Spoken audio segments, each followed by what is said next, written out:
오늘은 문재인 대통령 위에 임하는 하나님의 저주라는 제목으로 말씀을 전하겠습니다. 제목 자체가 무겁습니다.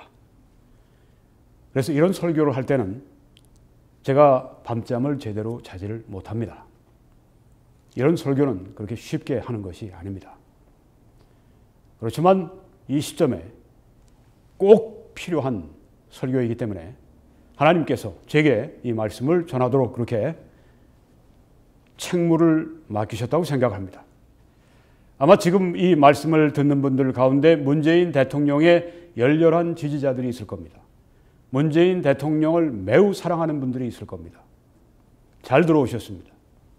여러분이 오늘 이걸 시청한 것뿐 아니라 문재인 대통령에게 오늘 이 동영상을 볼 수 있도록 그렇게 하는 것이 문재인 대통령을 진짜 사랑하는 그런 행위에 속할 것입니다. 오늘 저는 문재인 대통령을 미워하는 마음이 전혀 없이 이 말씀을 전합니다.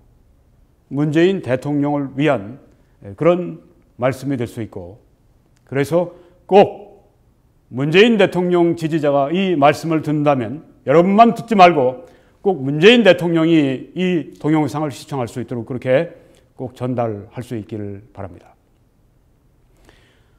저주라고 하는 이 단어, 문재인 대통령 위에 임하는, 지금 현재 임하고 있는, 또 앞으로 임할 하나님의 저주에 대해서 말씀드리는 것입니다. 여기 저주라고 하는 것은 베이커 성경사전을 제가 찾아보니까 하나님의 말씀을 떠난 것 때문에 초래된 하나님의 진노의 표현이다, 이렇게 썼습니다. 하나님의 진노의 표현이 바로 저주라고 하는 것입니다. 이 저주는 성경적인 용어입니다. 하나님의 말씀을 떠난 것 때문에, 물론 이스라엘의 왕들이 하나님에게 가지고 있는 사명과 다른 이방 나라의 왕들이 가지고 있는 그런 어떤 책무는 다른 점들이 있을 겁니다만은, 하나님의 말씀 가운데 이 도덕법, 이것은 모두에게 적용되는 것입니다. 모든 사람, 그리고 모든 권력자들에게 다 적용되는 것입니다. 하나님의 말씀이 있기 때문에 우리는 절대적인 도덕을, 절대적인 하나님의 이 뜻을 우리가 알 수가 있는 것입니다. 만약에 이 성경 절대자 하나님께서 주시는 이 하나님의 말씀이 없으면 절대적인 도덕은 불가합니다.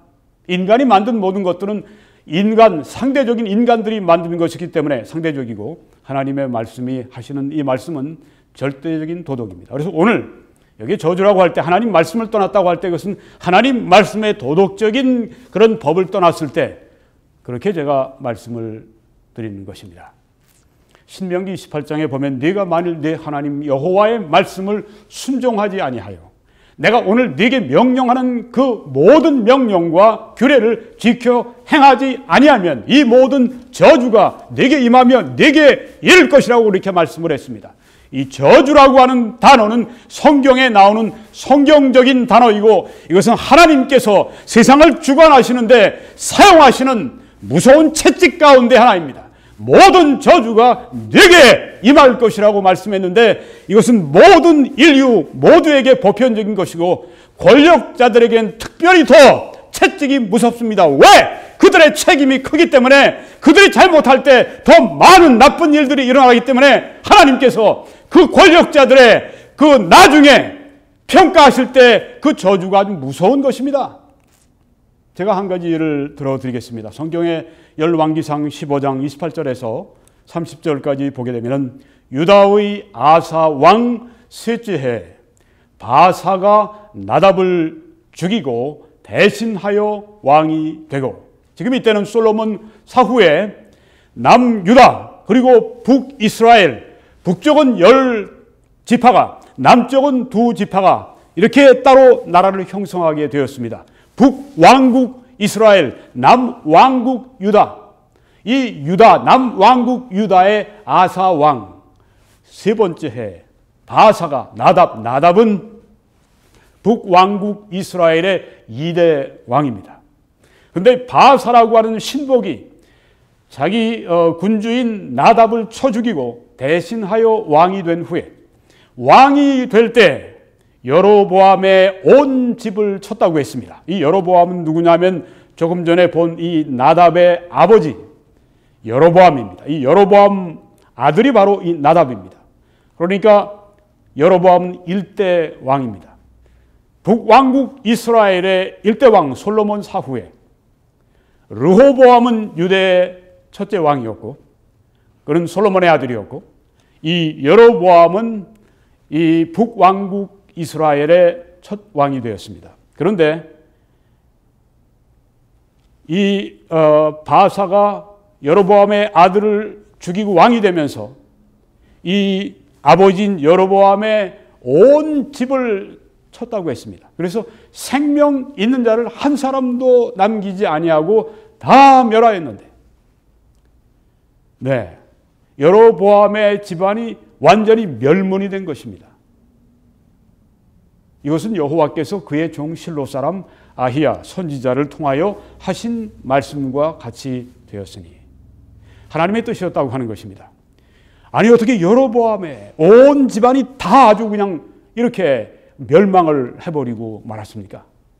이는 여로보암이 범죄했기 때문이다 말씀합니다. 또 이스라엘에게 범하게 한 죄로 말미암음이며 여로보암이 범죄한 것뿐 아니라 여로보암이 이스라엘로 하여금 자기의 백성인 이스라엘로 하여금 범죄하게 만들었다고 했습니다. 여로보암의 죄 때문만이 아닙니다. 여로보암이 그 왕의 권력과 그리고 지도력을 가지고 온 이스라엘이 하나님 앞에 범죄하도록 만들었기 때문에 또 그가 이스라엘의 하나님 여호와를 노엽게 한 일 때문이었더라.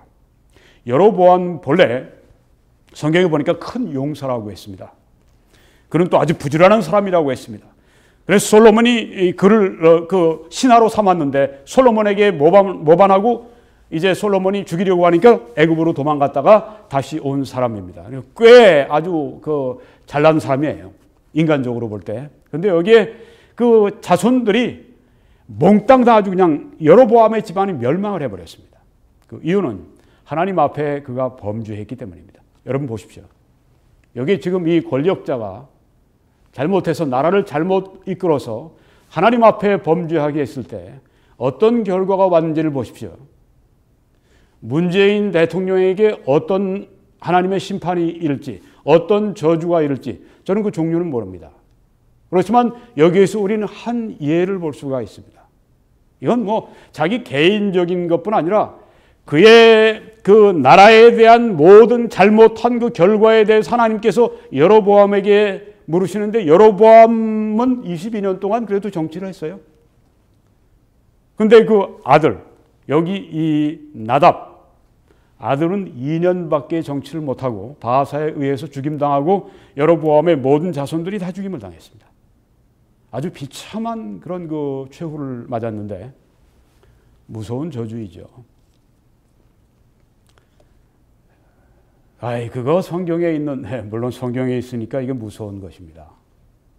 문재인 대통령은 똑바로 들어야 합니다. 지금 권좌에서 언제나 거기 있을 수 없다는 거 본인도 잘 알고 있을 것입니다. 지금 하는 행동을 보게 되면 아주 권좌에서 마냥 있을 것 같아요. 대통령직을 수행하지 않아도 그 이후에 자기의 세력이 계속해서 한국을 지배하고 자기는 끄떡없을 것까지 생각하지만 천만에 아주 무서운 일이 발생을 할 수가 있습니다.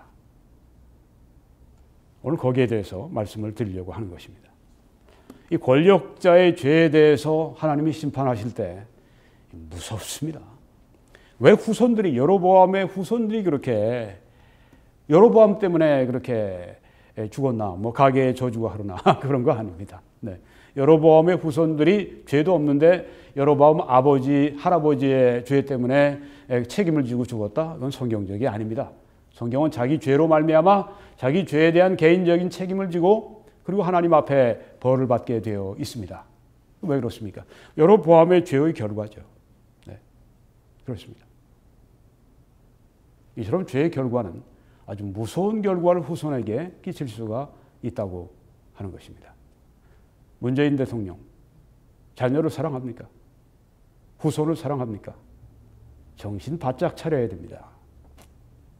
하나님이 당신에게 채찍을 드실 때 당신이 상상할 수 없는 그런 무서운 일이 당신과 당신 가정에 일어날 수 있다고 하는 것을 이 성경을 똑똑히 보고 있어야 합니다. 이 권력자의 죄에 대해서 하나님이 가공할 심판하시는 것이 성경에 많이 나와 있습니다. 그 중에 하나만 보여드린 것입니다. 자, 이 문재인 대통령 굉장히 사람들 앞에 아주 의로운 체합니다. 또 많은 한국 사람들이 아주 참 훌륭한 대통령, 어떤 사람들은 어떤 지역에서는 세종대왕이라고 그렇게 이야기를 합니다. 당신 감정이 있습니까? 왜 문재인 대통령이 중하고 무서운 죄들을 짓는다고 그렇게 얘기를 합니까? 오늘 저는 여기서 제 개인적인 이야기를 거의 하지 않습니다. 오늘 제가 많은 것을 인용합니다. 자, 오늘 세 가지만 말씀드리는데, 첫째, 국민과 미국과 세계를 기만한 죄가 이 바로 문재인 대통령의 죄입니다. 어떻게 아느냐고요? 세계적으로 별칭을 얻지 않았습니까? 김정은의 대변인이라고. 국내외적으로 문재인 씨는 김정은의 대변인이라고 그렇게 사람들이 이야기를 합니다. 요새는 너무 자연스러워서 김정은이 누굽니까? 최악의 독재자입니다. 잔인한 살인자입니다. 거짓말쟁이입니다. 이런 사람의 대변인이라고 하는 것이 얼마나 수치스럽습니까? 가면 대대로 수치스러운 그런 이야기입니다. 어쩌자고 이런 사람의 대변인을 맡으셨습니까? 신명기 28장 43절에 보면 저주의 목록이 있습니다. 너는 점점 낮아질 것이며 너는 꼬리가 될 것이라. 한 1년 전만 해도 평창올림픽 그런 때만 해도 문재인 씨의 인기가 얼마나 상승 주가를 타고 있었습니까? 지금은 어떻습니까? 여러분, 이 사진은 얼마 전에 4월 12일 날 백악관에서 찍힌 사진입니다. 문재인 대통령, 여기 또 트럼프 대통령과 함께 지금 회담을 하고 있습니다. 그런데 여기 지금 조선일보에서 기사를 썼는데 문 트럼프 단독 회담에 영부인 동석, 사실상 1대1 회담 없다. 네. 4분 동안 대화를 했다고 그래요. 근데 그 중에 통역을 빼니까 2분도 안 되죠. 2분밖에 대화를 못했습니다. 네. 왜 그랬을까요? 왜 영부인까지 이렇게 앞에 동석시키고 그렇게 화기애애한 분위기로 그렇게 여기서 시간을 가졌을까요? 이유는 말하고 싶지 않기 때문입니다. 이 트럼프 대통령 입장에서 볼 때 문재인 너 말하는 거 난 안 들어. 뭘 말할지 다 알고 있어. 네 속을 다 읽고 있어. 내가 처음부터 모르는 줄 알았어? 너를 그냥 내가 이용하고 있었을 뿐이야. 이게 미국 사람입니다. 여기 지금 얼굴 보십시오. 오른쪽에 트럼프 대통령 얼굴 보십시오. 아주 굳어져 있습니다. 네. 아주 굳어져 있습니다. 이렇게 얼굴 돌리면 그 다음에 카메라를 바라볼 땐 또 웃는데 직접 보고 나서는 여기 문재인 씨 얼굴 좀 보십시오. 쓴 웃음에 마지못해서 그냥 환영받지 않는다고 하는 걸 알고 있지 않습니까? 요 다음에 아베가 이 트럼프하고 만났을 때 5시간 동안 시간을 가졌다고 하지 않습니까? 고작 2분? 그럼 미국 사람들 거예요.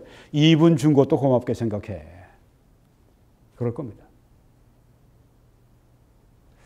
참 이렇게 낮아졌습니다. 이렇게 꼬리가 됐습니다. 이렇게 점점 낮아졌습니다. 이 성경의 저주의 목록 가운데 하나입니다. 왜 그렇습니까? 거짓말하니까, 기만하니까, 김정은이를 믿고 그가 진실하다고 얘기하고 그는 정말 핵무기를 내려놓기로 전략적인 결단을 얘기했다고 그렇게 얘기를 해요. 여태까지 몇십 년의 역사를 보면 핵과 관련해서 북한이 한 번도 약속한 바를 지킨 바가 없는데도 불구하고 이 사람 믿어야 된다, 믿을 수 있다고 이렇게 선전하고 돌아다닙니까?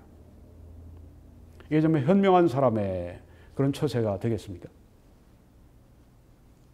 자, 그러면 이렇게 최악의 독재자, 잔인한 살인자, 거짓말쟁이 김정은의 대변인 노릇하는 이유가 무엇입니까?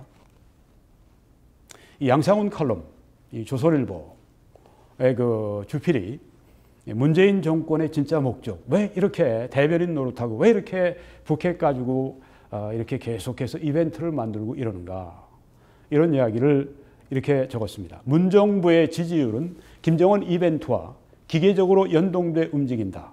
이것으로 지방선거에서도 압승했다. 한 번 하면 10%포인트 정도는 쉽게 오른다. 김정은 이벤트와 포퓰리즘은 둘 다 정책이 아니라 정치이고 표적은 정권 재창출 한 곳에 맞춰져 있다. 왜 이렇게 김정은 대변인 노릇하고 이렇게 세계에서 조롱을 받고 세계에서 저 사기꾼의 이 대변인인 저도 사기꾼이지, 네, 이렇게 하고 아주 세상에 조롱거리가 되는, 이 저주가 되는, 저주의 표적이 되는 그런 사람이 됐습니까? 왜 그렇습니까? 여기 양상훈 씨는 정권 재창출하는데 목이 메어서 지금 이러고 있다, 그렇게 말을 합니다. 문정권이 추구하는 진짜 목적은 다른 무엇도 아닌 정권 재창출이다. 절체절명의 과제다. 그렇죠. 문재인 씨 그리고 그 세력들 정권 재창출을 하지 못하면 당신들은 죽어. 네. 그걸 잘 알고 있어요. 당신들은 대한민국 애국 시민 손에 의해서 당신들은 다 죽어. 물론 뭐 제가 목숨이 뭐 정치적인 생명을 먼저 말하고 있는 것입니다. 네, 뭐 폭력을 얘기하는 게 아니라 당연히 죽어야죠.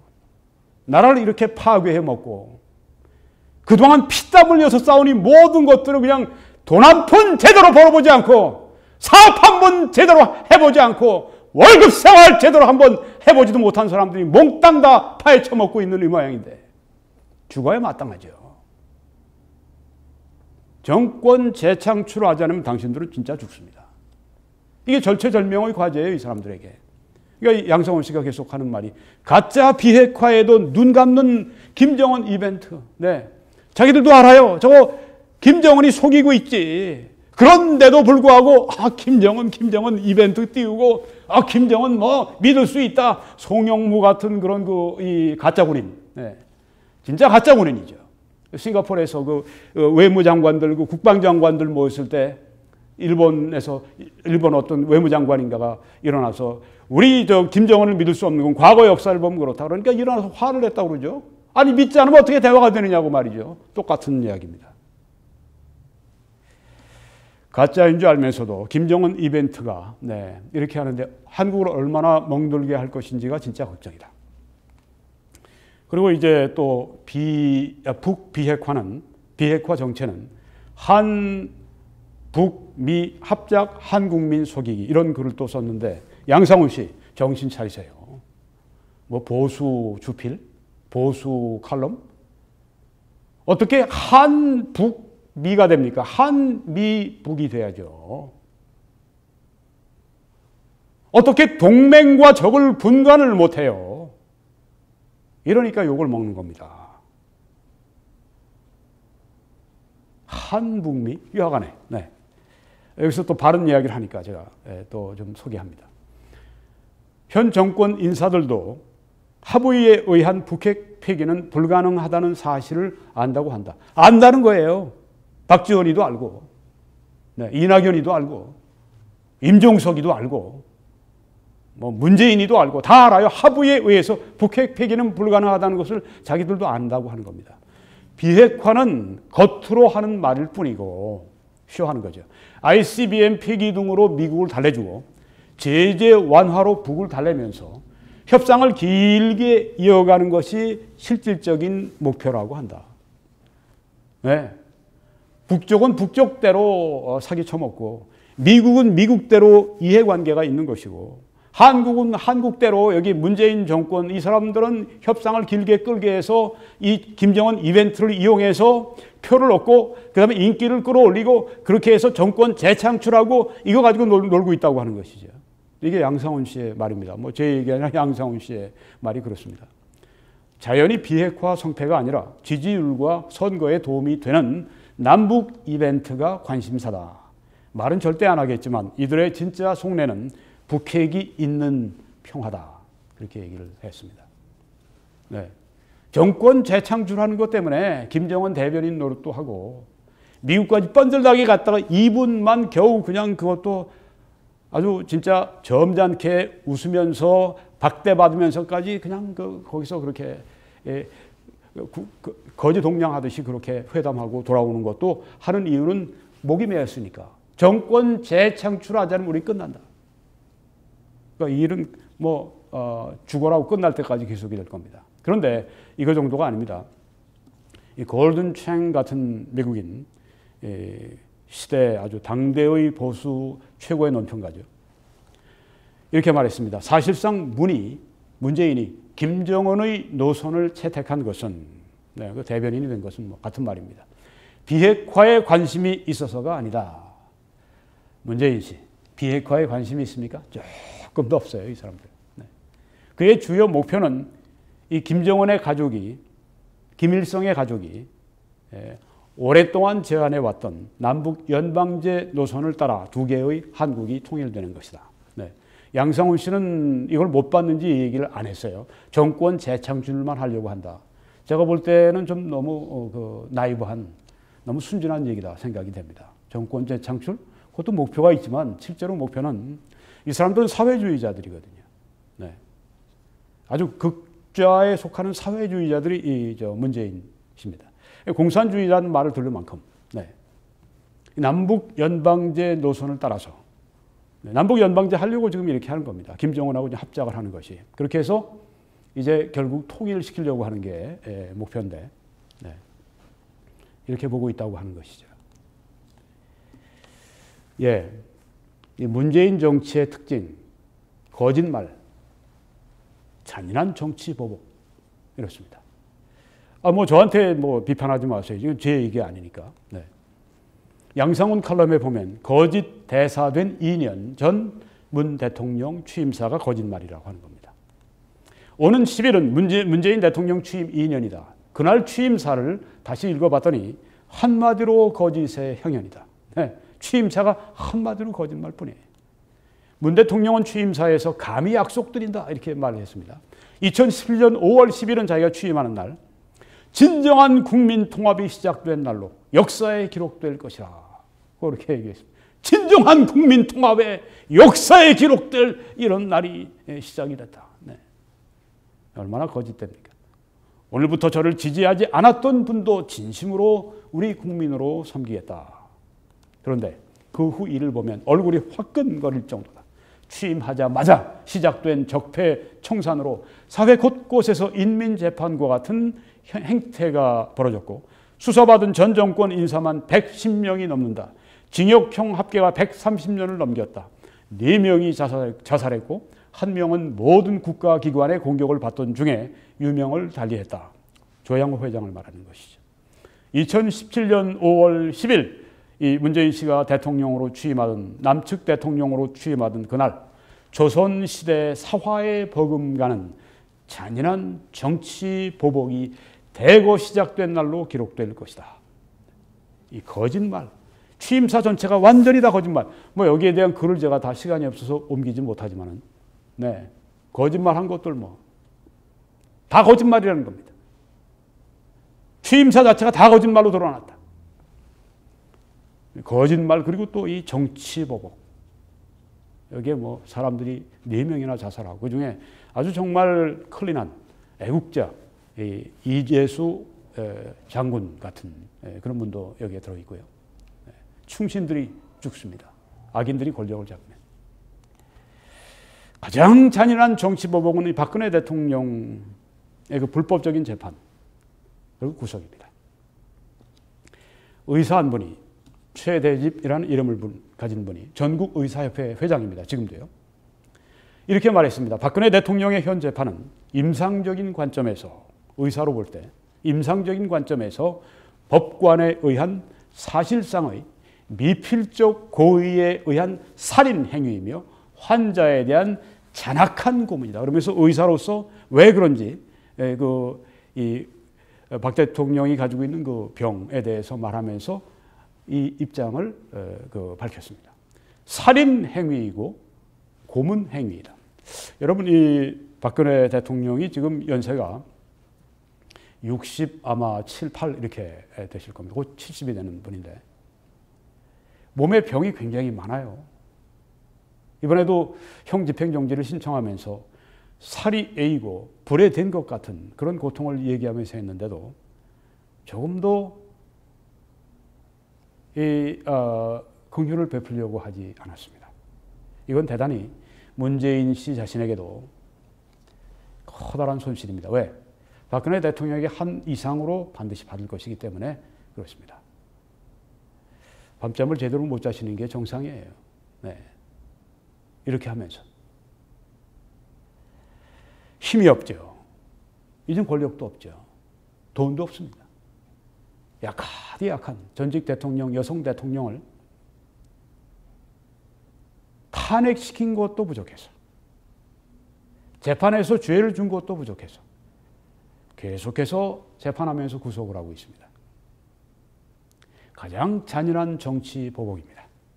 여러분, 이 외국인 마이클 브레인이라고 하는 분, 지금 한국에 37, 8년 이렇게 거의 40년 거주하는 분인데 영국 사람입니다. 영국 아주 민환 기자입니다. 박근혜 대통령은 한국인의 야수 같은 민심민주주의에 의해 마녀 사냥을 당한 것이다.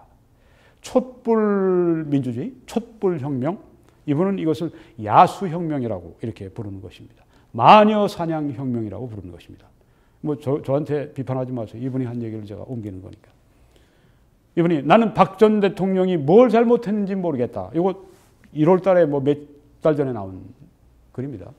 나뿐 아니라 외교관 등 수많은 한국 거주 외국인이 아리송해했다. 내가 볼 때 박 전 대통령에 대한 혐의 중에 증명된 것은 아무것도 없다. 이렇게 얘기를 했습니다. 네. 이런 박근혜 대통령에 대해서 한국인이 말하는 게 아니라 외국인, 한국도 잘하는 외국인.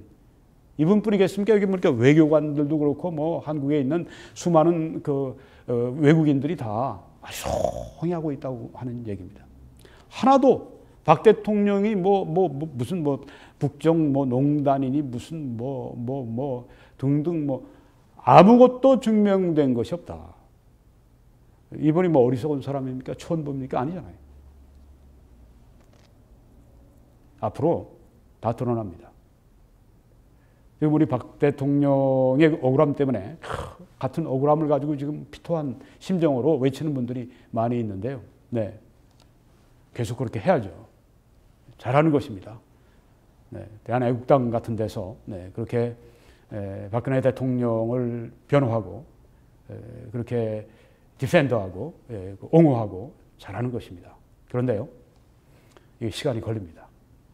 왜냐하면 사람들의 인식이 변화되기 위해서 인식 수준이 낮기 때문에 시간이 많이 걸린다고 하는 것을 예상하고 계속 하셔야 합니다. 너무 성급하게 하면 안 됩니다. 로마서 13장 4절에 보면 그는 하나님의 사역자가 되어 정치 지도자들을 말합니다. 하나님의 사역자라고 했습니다. 네게 선을 베푸는 자니라. 왜 대통령의 문재인 씨를 하나님이 앉혀놓으셨을까요? 선을 베풀라고 하나님이 일꾼으로 세워놓으신 겁니다. 아까 여로보암을 처음 말씀드렸습니다. 하나님이 그를 북왕국 10지파를 떼주시면서 네가 이제 이 백성을 네 마음대로 다스려라. 그런데 이 말씀에 입각해서 다스려야 한다. 그런데 여로보암이 이 왕이 되자마자 첫날부터 시작한 게 하나님으로부터 떨어져 나가는 일이었습니다. 예루살렘에 가서 이 백성들이 예배드리면 그쪽으로 넘어갈까 봐 베델과 단에다가 금송아지 하나씩 갖다 놓고 너희들을 애굽에서 인도하여 내신 하나님이 바로 이 금송아지다. 이러면서 백성들을 우상 숭배시켰습니다. 아주 첫날부터 day one, 첫날부터 취임하고 첫날부터 즉위하고 첫날부터 그렇게 했습니다. 하나님이 여로보암을 선을 위해서 세우셨는데 하나님 말씀에 따라 그렇게 정치해라. 아주 day one 첫날부터 하나님을 반역하는 그 일을 자기만 아니라 온 이스라엘을 그렇게 이끌고 갔습니다. 그게 바로 여로보암의 가문이 완전히 풍지박산난 멸문하는 그런 이유가 되었습니다. 문재인 씨, 네, 하나님께서 그 자리에 세우신 것은 악을 행하라고 세우신 것이 아닙니다. 선을 베푸는 자가 되라고 세우신 겁니다. 그걸 거꾸로 뒤집어서 하게 되면요, 하나님이 반드시 저주하시고 심판하시죠. 두고 보십시오. 이 문재인 정치의 또 하나 특징은 불공정, 불의, 불평등입니다. 이것도 여기에 지금 양상훈 주필이 지적을 하고 있는 것을 말씀드리는 것입니다. 문 대통령은 이제 그 취임사에서 거듭 말씀드립니다. 문재인 정부에서 기회는 평등하고 과정은 공정하고 결과는 정의로울 것이라고 했습니다. 지금 이 말은 시중에서 문 대통령을 희화화할 때 사용됩니다. 조롱할 때 사용한다는 것입니다. 문재인 정부는 기회는 평등하고 과정은 공정하고 결과는 정의로울 것이다. 뻔질나게 이야기를 했습니다. 그런데 어떻습니까? 양상훈 씨의 말입니다. 저들은 기막히게 투기하면서 남 투기는 비난하고 저는 위장 전입하면서 남은 징역형 때리고 저는 격세 증여하면서 남은 못하게 하는 법 만들고 제 자식은 외고 보내고 남의 자식은 자사고도 못 가게 하고 저는 집 2채 3채 갖고 남들에게는 집 팔라고 위협하고 저들은 체크리스트를 갖는다고 하지만 남이 가지면 그것은 블랙리스트이고 저들 댓글 조작은 괜찮고 김경수 8,800만 건인가요? 네.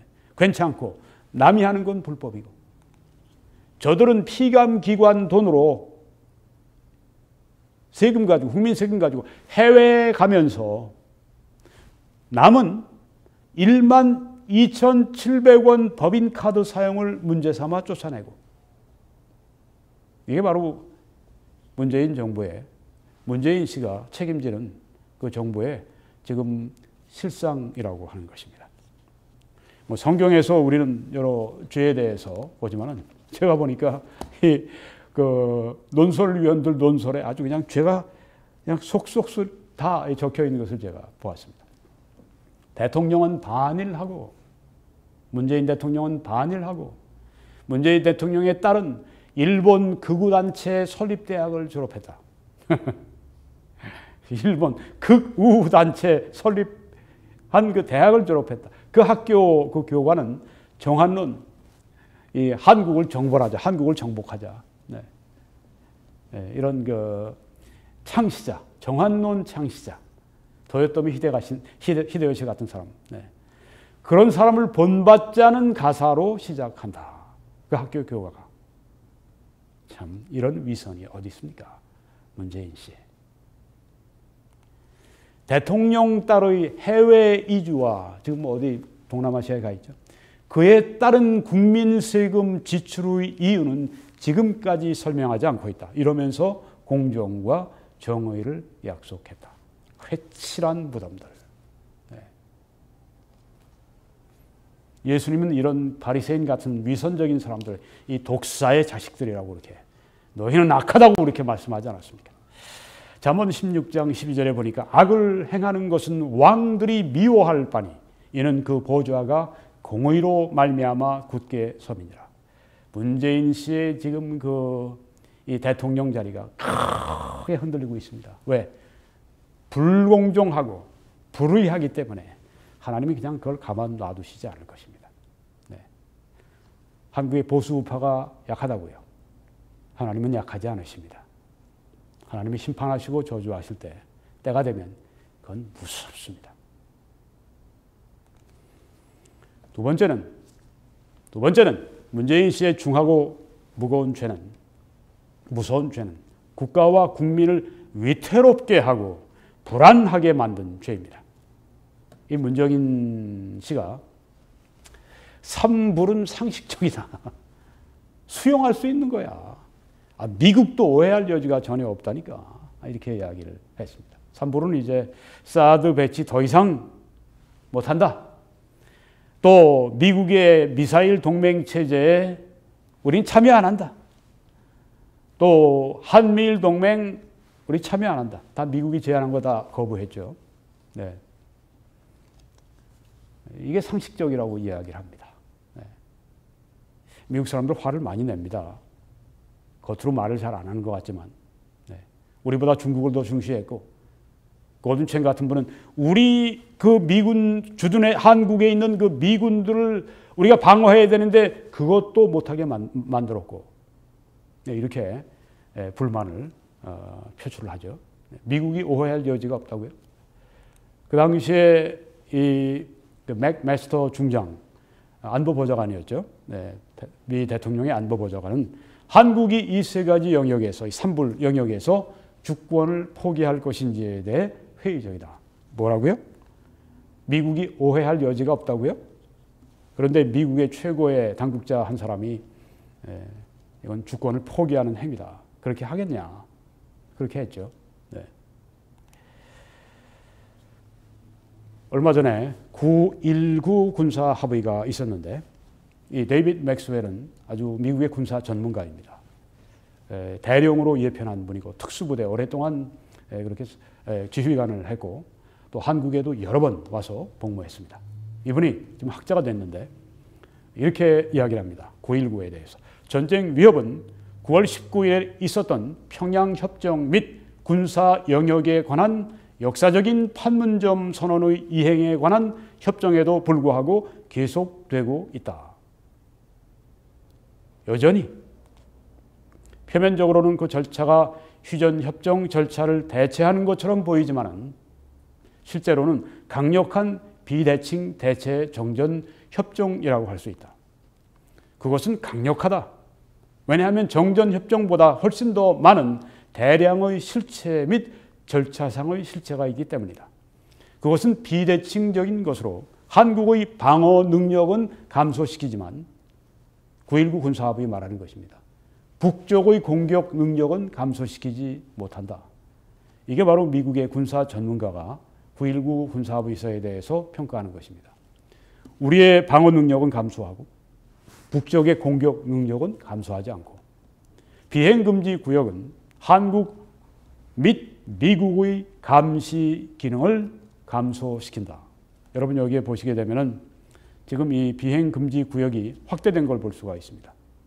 기존에는 이 군사분계선에서 9km까지 했는데 지금은 뭐 20km, 서부는 20km, 동부는 40km까지 또 어떤 구역은 최대 54km까지 비행기가 뜨지 못합니다. 우리는 이 한국군도 그리고 미군과 앞에서 북한에 비해서 절대적으로 전력이 우위에 있는 것이 이 공군인데 공군이 활동 못하게 딱 아주 그냥 묶어 놓은 것입니다. 이게 누구를 위한 것입니까? 문재인 씨, 누구를 위한 겁니까? 이게 대통령이 할 일입니까? 그리고 비무장지대 DMZ 부근의 실습 훈련 금지는 북한의 대포에 의한 한국의 대응 능력을 감소시킨다. 이렇게 말을 했습니다.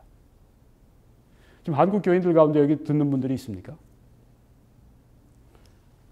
뭐 나라는 나라대로 되고 뭐 우리 교회는 교회대로 우리 가정은 가정대로 천만에요. 나라가 무너지면 당신 개인, 당신 가정, 당신 교회 다 무너집니다. 근데 먼 발치에 무슨 뭐 그 강 건너편에 불 보듯이 지금 화재난 것처럼 바라보고 있는 사람들이 많습니다. 정신 차려야 됩니다. 예. 그게 남의 일입니까? 자기 자신 지금 발 밑에 불이 막 타고 있는데 남의 먼 저쪽에 이 길 건너 강 건너편에 불 보듯이 보고 있어요. 정신 차려야 됩니다. 여기 보십시오. 북한의 대포에 의한 한국의 대응 능력을 감소시킨다. 비무장지대에서 지뢰를 제거하죠. 남한으로 향하는 역사적인 침략 통로가 열린다. 그쪽으로 북한군이 쏟아져 들어온다고 하는 것입니다. 네, 이렇게 지금 한국의 이 안보가 위협을 받고 있다고 하는 것을 멀리 미국에서 이렇게 보고 우리한테 말해주고 있는 것입니다. 이 골든첸도 문재인은 북한을 남한의 위협으로 보지 않는 것처럼 보인다. 최근 몇 주 동안 문은 일방적으로 철조망 담과 비무장지대의 감시 초소를 허물고 있다. 그는 또한 북한의 탱크가 서울을 향해 돌진하는 것을 방해하기 위해 고안된 대전차 장애물을 해체하라고 명령했다. 그는 또한 남한 군대의 사단의 수를 상당히 감축하고 징병 기간을 21개월에서 18개월로 줄인 것을 제안했다. 다 우리의 군사의 능력을 약화시키고 우리를 위험하게 만드는 일입니다. 이게 평화의 방법입니까? 이런 평화의 방법이 세상에 어디 있습니까? 정신 나가장 미친 사람들이 아니면 어떻게 이렇게 합니까? 아니면 간첩이든지.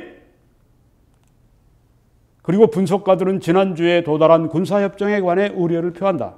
예를 들어 퍼시픽 포럼의 타라오는 트위터를 통해 비무장지대와 바다의 경계선 위에 그어진 비행금지 지역의 확대는 북한으로부터의 공격을 막아내는 남한의 능력을 축소하는 것이라고 말했다. 전문가들은 또한 황해 혹은 서해에 있는 섬들로부터 남한의 대포들을 철수하는 것에 우려를 표한다. 이것은 북한 공산군에게 잘 쳐들어오라고 하는 초대장과 마찬가지 아닙니까? 이게 대통령이라고 하는 위치에 오른 사람이 할 수 있는 일입니까? 이게 가능한 일입니까? 이렇게 해서 평화가 주어진다면 100번 해도 좋겠지만 이게 정말 평화가 이렇게 한 대통령이 있습니까? 여태까지 이렇게 한 어떤 수상이 있습니까? 적 앞에서 우리 모든 것을 허물어 내리면서 우리 평화하자고 이렇게 말한 사람이 세상에 어디 있습니까? 일방적으로 이렇게 이 전력을 감소시키는 이런 일을 누가 했습니까? 이게 제정신이 아닌 사람이 아니거나 아니면 간첩이거나 둘 중에 하나죠. 잠언 29장 2절에 의인이 많아지면 백성이 즐거워하고 악인이 권세를 잡으면 백성이 탄식한다고 했습니다. 하고 그냥 신음소리를 내는 수밖에 없습니다. 요새 어떻습니까? 한국의 애국자들이 그냥 아주 탄식을 하지 않습니까? 탄식을. 여기 성경 그대로 맞지 않습니까? 악인이 권세를 받으면 대부분의 우리 국민들은 그냥 여론은 괜찮은데 뭘 너희들만 요새 여론도 나빠졌죠. 40몇 %로 떨어졌으니까. 지금 제가 그래서 이 미국 사람들 얘기를 계속했습니다. 우리 한국 사람들은 이 주필 그런 사람들 얘기를 했고 세 번째 마지막으로 여러 가지 죄가 있지만 오늘 세 가지만 말씀드리려고 합니다. 국가 경제를 파탄시키고 국민을 착취하는 죄입니다. 내가 언제 국민을 착취하냐? 이거 제가 하는 얘기 아닙니다. 네.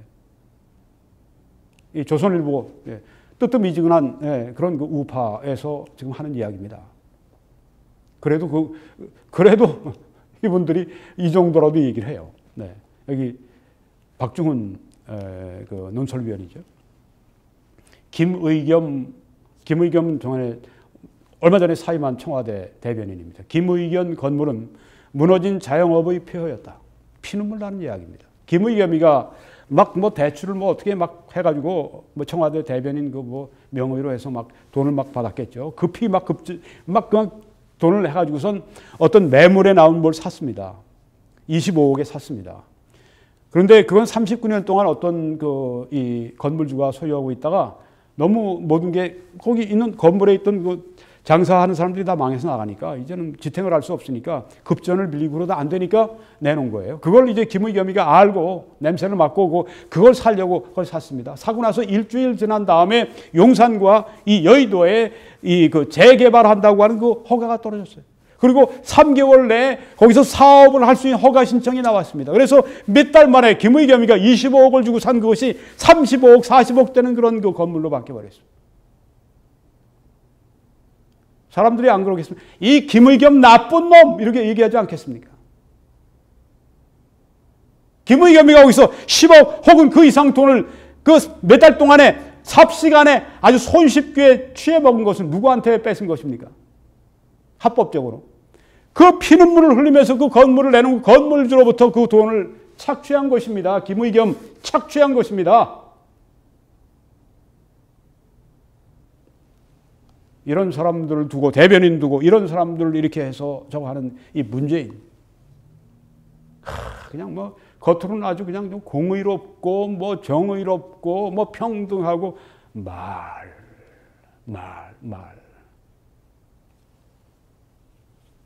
무서운 일입니다.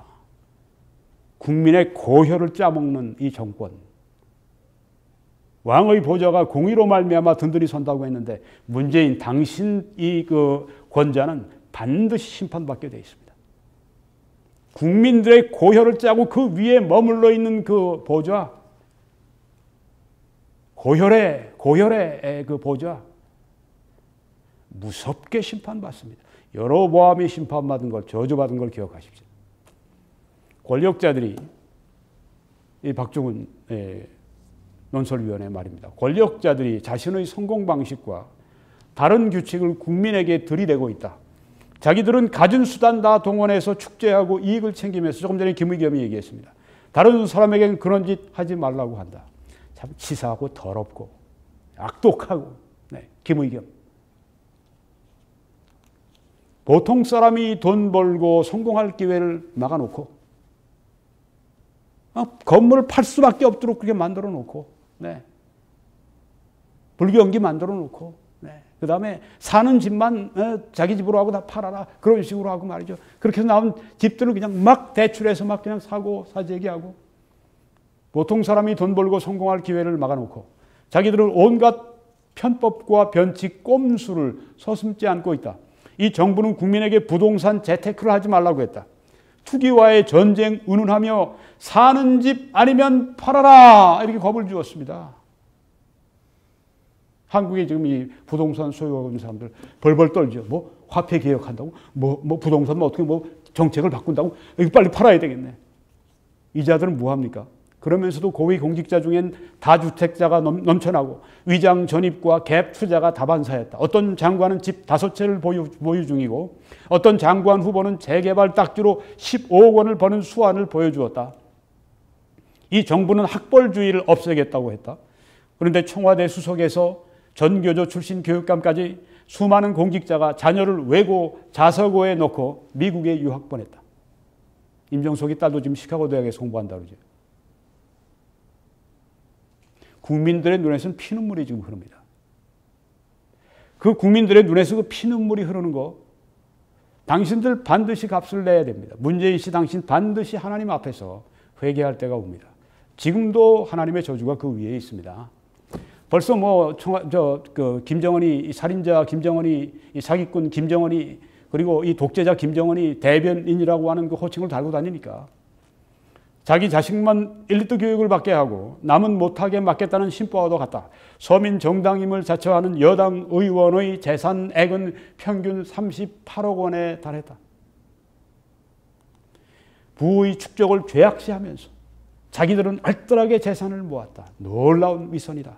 이념지형이 뒤집혔지만 약자들 삶은 달라지지 않았다. 나아지기는커녕 힘없는 사람이 더 힘들어지고 가난한 사람이 더 가난해지는 세상이 펼쳐졌다.